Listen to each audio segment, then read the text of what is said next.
خلافت کی ذمہ داریاں آئی ہیں تو وہ عمر کس طرح سے اس کو نبھاتے ہیں، یہ ایک الگ دل آویز داستان ہے۔ احساس ذمہ داری کیا ہے کہ اگر نیل کے کنارے ایک بکری بھی مر جاتی ہے پیاس سے تو عمر سے اس کا بھی حساب ہے۔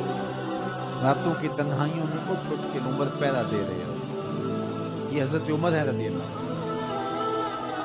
کس طرح سے نظم کو چلاتے ہیں اور امر بالمعروف اور نہیں انل منکر کا جذبہ کس طرح سے آپ کے رگ و ریشہ کے اندر محو نفوس تھا کہ جب آخری وقت آتا ہے، ایک ظالم لولو فیروز نامی مجوسی آپ پر حملہ آور ہوتا ہے اور مسجد کے اندر شہید کیے جاتے ہیں۔ سیدنا عمر رضی اللہ تعالیٰ عنہ کے بارے میں حضور نے خبر دے رکھی تھی کہ یہ میرا غلام، یہ میرا صحابی شہید ہوگا۔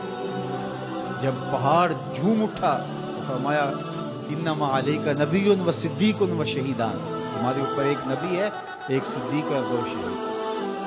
حضرت حذیفہ بن یمان رضی اللہ تعالیٰ عنہ فرماتے ہیں کہ مجھے شوق تھا کہ حضور سے فتنوں کے بارے میں سوال کروں اور میں پوچھتا تھا، تو حضرت عمر رضی اللہ تعالیٰ عنہ نے حضرت حذیفہ بن یمان سے کہا کہ حضور نے جن فتنوں کا ذکر کیا ہے تو مجھے ان کے بارے میں بتاؤ۔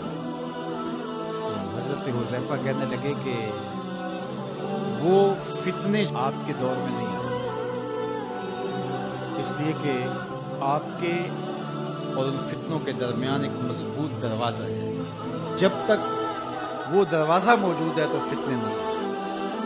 تو حضرت عمر نے کہا کہ وہ دروازہ کھولا جائے گا یا توڑا جائے گا؟ تو حضرت حذیفہ بولے توڑا۔ تو اس سے مراد حضرت سیدنا عمر رضی اللہ تعالی عنہ کی شہادت، آپ کو شہید کیا گیا مسجد کے اندر، لیکن جب آپ کو اٹھایا گیا، وہاں سے لایا گیا، خون بہت زیادہ بہہ رہا تھا، تو لوگ آپ کا حال پوچھنے لگے۔ تو ایک انصاری جوان آئے اور انہوں نے آپ کا حال پوچھا، تو ان کی شلوار ٹخنوں سے نیچے لٹک گئی اور حضرت عمر رضی اللہ تعالیٰ عنہ کی نظر پڑی۔ تو آپ نے اس نوجوان سے کہا کہ میرا حال تو ٹھیک ہے، تیرا حال ٹھیک ہے،